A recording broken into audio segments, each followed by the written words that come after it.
আসসালামু আলাইকুম। প্রিয় দর্শক, অন্য মঞ্চের আলাপচারিতায় আপনাদের সকলকে আমন্ত্রণ জানাচ্ছি।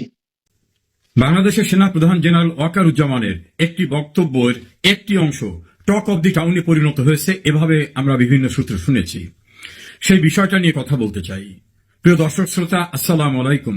যে যেখানে আছেন নিশ্চয়ই ভালো আছেন, ভালো থাকবেন এটাই প্রত্যাশা করি। সেনাপ্রধান ওয়াকারুজ্জামান তার দরবারে সেনা কর্মকর্তা এবং জওয়ানদের উদ্দেশ্যে যে সকল বক্তব্য রেখেছেন সেটা তার ডিপার্টমেন্টের সঙ্গে সংশ্লিষ্ট, কিন্তু একটা পার্টির বক্তব্য নিয়ে ব্যাপক আলোচনার সৃষ্টি হয়েছে। সেনাবাহিনী, ক্যান্টনমেন্ট এবং সেনাপ্রধানকে ঘিরে সাম্প্রতিক সময় খুব বেপরোয়াভাবে গালিগালাজ, হুমকি চলছে। এই বিষয়টা নিয়ে তিনি নাকি বক্তব্য রাখতে গিয়ে বলছেন, ওরা ছোট, ওরা বড় হলে তখন ওদের ভুল বুঝতে পারবে, তখন ওরা লজ্জা পাবে। এটা নিয়ে আলোচনা হয়েছে। কারণ যারা হুমকি দিচ্ছে, গুড়িয়ে দিচ্ছে, তারা কারা?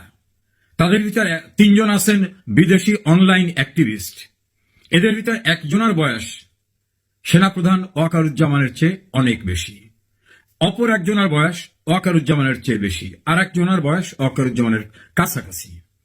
তাহলে এদের কাউকে ছোট বলার সুযোগ নাই। যারা বলেন পেট মোটা জেনারেল, লেফট রাইট করতে পারে না, স্বৈরাচারের নিয়োজিত ব্যক্তি, রয়ের এজেন্ট, নানাভাবে গালিগালাজ করে, আরো কিছু অশ্লীল অশ্রাব্য ভাষা ব্যবহার করে, যেটা উচ্চারণ করা শোভন হবে না, এ কারণে আমি করছি না। দেশের একটি রাজনৈতিক দল, সবাই বলে কিংস পার্টি, এই কিংস পার্টি যিনি সদস্য সচিব, তিনি তো বলছেন সেনাপ্রধান কিভাবে বলে ডিসেম্বরের মতো নির্বাচন হতে হবে। এটা কি তার ম্যান্ডেট? এটা কি তার জবের ভিতর পড়ে? তিনি তাতে কথা বলতে পারবেন না। তিনি তার আর একটি বক্তব্যের শেষ প্রান্তে এসে বলছেন, ডিজিএফআই এর হেডকোয়ার্টার গুড়িয়ে দেব। ইতোপূর্বে আর একজন ওই পার্টির নেতা, তিনি বলছেন যে সেনাপ্রধান তার ভাষায় স্বৈরাচারী আওয়ামী লীগকে পুনর্বাসন করতে চায়, আমাদেরকে সেই প্রস্তাব দিয়েছিল ডেকে নিয়ে। পরবর্তীতে সেনাবাহিনীর পক্ষ থেকে এটা প্রোটেস্ট করা হয়েছে। কিন্তু একজন সেনাবাহিনীর সিটিং জেনারেল প্রধানকে যখন বলা হয় যে তিনি এই বলেছেন আমাদেরকে, এটা যদি সত্য হয় একটা বিষয়, সত্য না হলে সেনাপ্রধানের বিরুদ্ধে এই মিথ্যাচার, এটা কি বড় ধরনের একটি অপরাধ নয়? আরেকটি আছে ইনকিলাব মঞ্চ নামক একটি মঞ্চ। সেই মঞ্চের মুখপাত্র মিস্টার হাদি, তিনি তার বক্তব্যের এক প্রান্তে গিয়ে বলছেন, ক্যান্টনমেন্টের একটা ইট থাকবে না, প্রতিটি ইট খুলে নিয়ে আসবো। এই আন্দোলন, জুলাই আগস্টের কথিত আন্দোলনের নেতারা আরো অনেক খুবই আরো আপত্তিকর কথা বলেছেন। তাদের যারা অভিভাবক, তাত্ত্বিক তত্ত্ব দেয়, তারাও খুব খারাপ খারাপ কথা বলেছেন।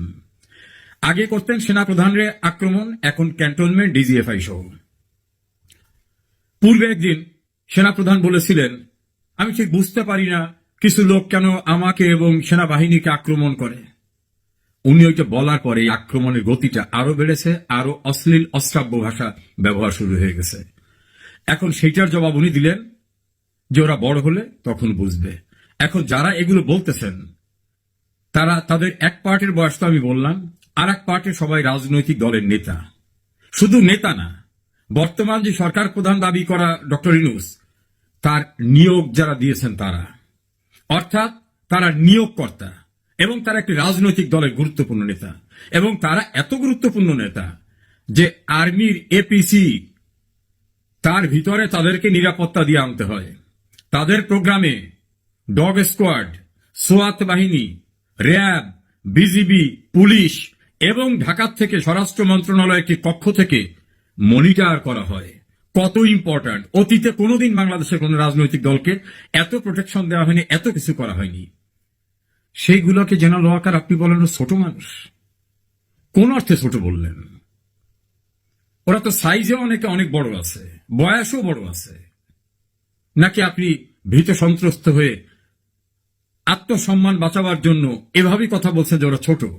আপনি যাদের ছোট বলছেন তারা শোনার পর তারা আরো বিরূপ প্রতিক্রিয়া ব্যক্ত করছে। আপনি ডিজিটাল প্ল্যাটফর্ম চেক করে দেখেন। আমরা মনে করি সেনাবাহিনী আমাদের সার্বভৌমত্বের একটি অংশ। যখনই দেশ বিপন্ন হতে পারে তখন সেনাবাহিনী এই দেশের নিরাপত্তা রক্ষা করে। এমনকি যখন প্রাকৃতিক দুর্যোগ, তখনও তারা গুরুত্বপূর্ণ দায়িত্ব পালন করে। যদিও সেনাবাহিনী বিভিন্ন সময় বেশ কিছু আপত্তিকর ঘটনা তো ঘটিয়েছে। সেনাবাহিনীর বিপদগামী ব্যক্তিরা স্বাধীন বাংলাদেশের স্থপতি বঙ্গবন্ধুকে নির্মমভাবে খুন করেছে। সেনাবাহিনীর বিপদগামী ব্যক্তিদের হাতে আর এক সাবেক সেনাপ্রধান জেনারেল জিয়াউর রহমান খুন হয়েছে, খালেদ মোশাররফ খুন হয়েছে, জেনারেল মঞ্জুর খুন হয়েছে। এটা কিন্তু সিভিলিয়ান কেউ যে খুন করেনি। আর এক পঙ্গু মুক্তিযোদ্ধা কর্নেল তাহের, বাইরের কেউ যে তাকে খুন করে নাই।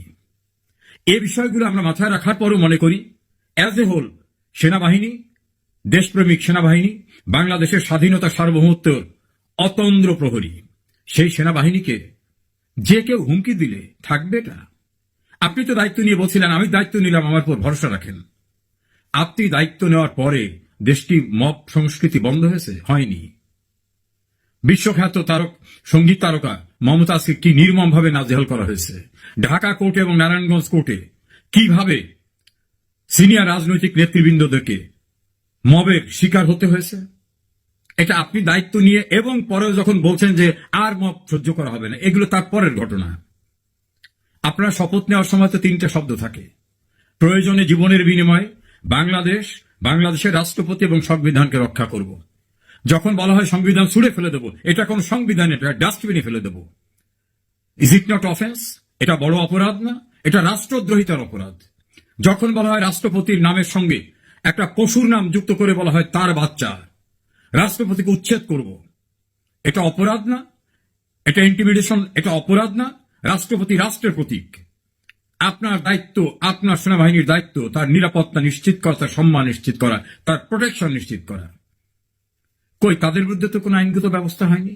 এর প্রত্যেকটা কথা যে ক্যান্টনমেন্ট উড়িয়ে দেবো, ডিজিএফআই উড়িয়ে দেবো, আপনার বিরুদ্ধে যে কথাগুলো বলা হয়, গোটা ক্যান্টনমেন্টের বিরুদ্ধে যেটা বলা হয়, রাষ্ট্রপতির বিরুদ্ধে বলা হয়, এর প্রত্যেকটি ঘটনা আইনের দৃষ্টিতে রাষ্ট্রদ্রোহিতার অপরাধ। আপনি অপরাধগুলো দেখেন না? আপনি সেনাবাহিনীকে রাস্তায় নামিয়ে রাখছেন, দেশ ও জনগণের অতন্দ্র প্রহরী। এই অতন্দ্র প্রহরীরা দাঁড়িয়ে আছে বাঙালি জাতির তীর্থস্থান বঙ্গবন্ধুর ভবন, যেখান থেকে গোটা জাতির সমস্ত অর্জনের পরিকল্পনা হয়েছে, বাস্তবায়ন হয়েছে, সেটা গুড়িয়ে দেওয়া হচ্ছে। আপনার লোকরা সেখানে দাঁড়িয়ে রয়েছে। ঢাকায় মবের অত্যাচারে কোনো জায়গায় কেউ থাকতে পারছে না, ব্যবসায়িক থেকে শুরু করে শান্তিপ্রিয় মানুষ, ভিন্ন রাজনৈতিক দর্শনের মানুষ, সচিবালয় লোক, বিচারপতি, সবখানে মবের অত্যাচার। আপনার সেনাবাহিনী আছে, তাদের কাছে কমপ্লেইন করলে তারা নাকি বলে আমাদের কোনো অ্যাকশনে যাওয়ার এখতিয়ার নাই, আমরা এমনি আছি, আমরা যদি কোনো এইড লাগে এইড দেব। আপনি তো দায়িত্ব নিয়েছিলেন। আচ্ছা, ম্যাজিস্ট্রেসি পাওয়ারটা নিয়ে কি করছেন? বাংলাদেশের যত জায়গায় মব হলো, আপনি দায়িত্ব নেওয়ার পর, ম্যাজিস্ট্রেসি পাওয়ার নেওয়ার পরে, এই মবের একটা ঘটনায় তো কোনো অ্যাকশনে দেখলাম না। একটা অ্যাকশন দেখছি, সেনাবাহিনীর সাবেক প্রধান জেনারেল হোসেন মোহাম্মদ এরশাদের ভাই জাতীয় পার্টির জিএম কাদেরের বাড়িতে ঝামেলা হলে সেখানে সেনাবাহিনী গিয়েছিলেন এবং মবের সঙ্গে জড়িতদের ডেকে এনে তাদের ভুল ভেঙে দিয়েছেন। কিন্তু জেনারেল না হলেও যিনি জেনারেল পয়দা করেছেন, যার কারণে জেনারেল হতে পেরেছেন অনেকে, সেই বঙ্গবন্ধুর বাড়ি গুড়িয়ে দেওয়ার সময় কোথায় ছিলেন আপনারা? কি দায়িত্ব পালন করেছেন? সারা দেশে বঙ্গবন্ধুর মুরাল, বীরশ্রেষ্ঠদের মুরাল, মুক্তিযুদ্ধের বিভিন্ন স্মারক যখন গুড়িয়ে দেওয়া হয়, এটা দেশের স্বাধীনতা সার্বভৌমত্বের সংস্কৃতির অংশ। কোথায় আপনাদের ভূমিকা? বিভিন্ন ক্যান্টনমেন্টে তো বীরশ্রেষ্ঠদের, বঙ্গবন্ধুর মুরাল ছিল, সেগুলিকে আছে? যদি না থাকে, আমার প্রশ্ন, সেগুলি কারা ভাঙলো? ক্যান্টনমেন্টের ভিতর তো বাইরের কোনো লোক যে ভাঙার কথা না। আর যদি বাইরের কেউ ভাঙতে যায়, নিশ্চয়ই ক্যান্টনমেন্টের নিরাপত্তার দায়িত্বে তো আপনারা আছেন। সেগুলি কি হলো? অনেকে বলে সেনাবাহিনীকে রাস্তায় দীর্ঘদিন নামিয়ে রাখার ফলে তাদের প্রতি যে অসম্মানজনক আচরণ করা হচ্ছে। ঢাকা কলেজ, সিটি কলেজের ঘটনা, কাজী নজরুল এবং জগন্নাথ আর কি কলেজের, মোল্লা কলেজের ঘটনায় সেনাবাহিনীর ইউনিফর্ম ধরে টানতেছে, তাদের স্লোগান দিচ্ছে ভুয়া ভুয়া। কিভাবে তারা অপমানিত হচ্ছে এবং তারা নির্বাক দাঁড়িয়ে আছে, মনে হয় যেন স্ট্যাচু। আগে একজন সেনাবাহিনীর জওয়ানের, কনস্টেবল দেখলে মানুষ তাকে শ্রদ্ধা করত, ভয় পেত। সামরিক বাহিনীর নেপথ্যে থাকা সরকার, অনিল সরকারের সময় আমরা দেখিনি। আর এই সময় কি দেখছি? সেনাবাহিনীর সদস্য কর্মকর্তা তো দূরের কথা, ক্যান্টনমেন্ট এবং আপনাকেও পাত্তা দিচ্ছে না। আপনি কিসের নিরাপত্তা দায়িত্ব নিয়েছেন? আপনারা তো শপথ নিয়েছিলেন আপনি তো ওয়াদা করেছিলেন দায়িত্ব আমি নিলাম, আমার উপর ভরসা রাখেন। আপনার উপর ভরসা রাখার পরে বীর মুক্তিযোদ্ধা নুরুল হুদার গলায় জুতার মালা, আপনার উপর ভরসা রাখার পরে কোর্ট প্রাঙ্গণে, ঢাকা কোর্টে, নারায়ণগঞ্জ কোর্টে কিভাবে নাজেহাল হচ্ছে, মবের শিকার হচ্ছে এদেশের প্রবীণ রাজনীতিবিদরা। আপনার উপর ভরসা রাখার পরে মবের কারণে আজকে আইন শৃঙ্খলা পরিস্থিতি কোথাও নাই। চাঁদাবাজিতে সয়লাভ হয়ে গেছে সারা দেশ। দুই একটা বিচ্ছিন্ন ঘটনা সামনে আসছে। সারা দেশে চাঁদাবাজিতে প্রায় 150 ইন্ডাস্ট্রি বন্ধ হয়ে গেছে। ভিন্ন রাজনৈতিক মতাদর্শী অথবা ভিন্ন সম্প্রদায়ের, ধর্মীয় সম্প্রদায়ের লোকরা চাঁদার হাত থেকে পরিত্রাণ পাচ্ছেন, এর সংখ্যা রেয়ার অ্যান্ড রেয়ারেস্ট। কমপ্লেন করলে আপনার বিভিন্ন জায়গার ক্যাম্প থেকে বলা হয় আমাদের কোনো অ্যাকশন নেওয়ার অথরিটি নাই, আমরা ভিজিলেন্সে আছি। জেনারেল ওয়াকারুজ্জামান, আপনি তো দায়িত্ব নিয়েছিলেন, কি দায়িত্ব পালন করছেন আপনি? আমরা দেখলাম শেখ হাসিনাকে মবের কারণে সরে যাওয়ার পরে আইনে নিষিদ্ধ একটি সংগঠনকে সবার আগে আপনি ক্যান্টনমেন্টে ডেকে নিলেন। জেনারেল ওয়াকারুজ্জামান, সেই সময় নিষিদ্ধ সংগঠনকে ক্যান্টনমেন্টে ডেকে নেওয়া কি সুযোগ ছিল কোন আইনে? কিসের ভিত্তিতে নিলেন আপনি? এই প্রশ্নের জবাব শুধু এটার না, আরো অনেক প্রশ্ন রয়েছে। আপনি তো দায়িত্ব নিয়েছিলেন যে ঢাকার নিরাপত্তা, গণভবনের নিরাপত্তা, প্রধানমন্ত্রীর নিরাপত্তা, সব দায়িত্ব আপনি নিয়েছিলেন, যেটা স্বরাষ্ট্রমন্ত্রী আসাদুজ্জামান কামালের ইন্টারভিউতে শুনলাম। সে কারণে আওয়ামী লীগ তার রাজনৈতিক শক্তিকে সম্পূর্ণরূপে বিরত রেখেছিল। আপনি দায়িত্ব নেওয়ার পরে সকালবেলায় আপনার ফোর্সরা সমস্ত গেট খুলে দিল এবং বিভিন্ন মবের ঢাকায় প্রবেশ নির্বিঘ্ন হয়ে গেল। গণভবন, সংসদ ভবন, বাংলাদেশ টেলিভিশন, এর প্রতিটি রাষ্ট্রীয় সম্পদ। সরকার পরিবর্তিত হবে, নতুন সরকার আসবে, নতুন প্রধানমন্ত্রী আসবে, নতুন রাষ্ট্রপতি আসবে। যেভাবে এই প্রতিষ্ঠানগুলোকে ধ্বংস করে উল্লাস প্রকাশ করা হয়েছিল, সেনাবাহিনী কি ব্যর্থ হয়েছিল? সেনাবাহিনী কি এটা রক্ষা করতে পারত না?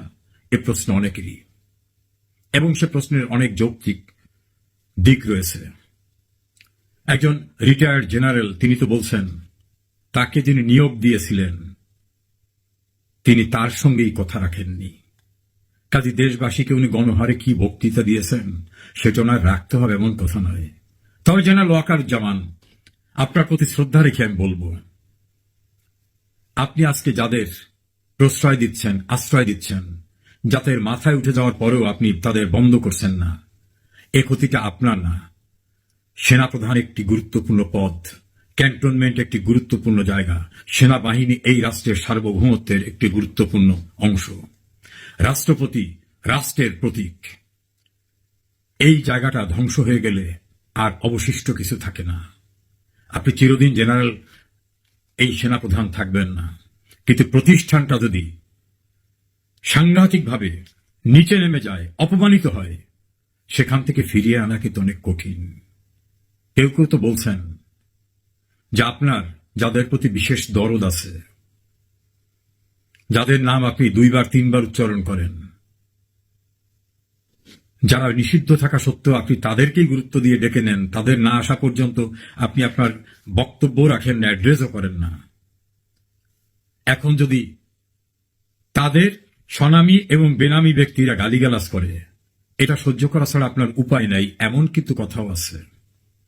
তবে আপনি বুড়ো বুড়ো মানুষদেরকে শিশু বললেন না।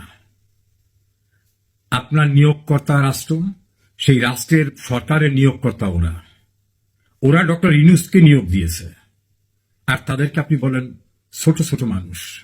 এভাবে তাদেরকে হেয় করবেন না। আপনি বলতে পারেন যা বলো বলো, নিজেরটা সহ্য করেন, কিন্তু সেনাবাহিনী, ক্যান্টনমেন্ট, ডিজিএফআই, রাষ্ট্রপতি, রাষ্ট্রপতি ভবন, সংসদ ভবন, গণভবন, এগুলো রাষ্ট্রীয় সম্পত্তি। এই রাষ্ট্রীয় সম্পত্তির রক্ষণাবেক্ষণের দায়িত্ব আপনি নিয়েছিলেন। বিবেকের কাছে প্রশ্ন করুন কি করেছেন। আপনার এই জাতীয় সহনীয়তা তাদেরকে আরো উদ্বুদ্ধ করছে। তাহলে আপনি এখন যদি তাদের শিশু বলেন, আগামীতে তারা বড় হওয়ার পরে এর চেয়ে বড় বড় ঘটনা ঘটাবে। সে সময় বলবে আমরা শিশু থাকা অবস্থায় তো এটা করেছি, আমরা বড় হয়েছি, এখন তো আরো বড় কিছু করতে পারবো।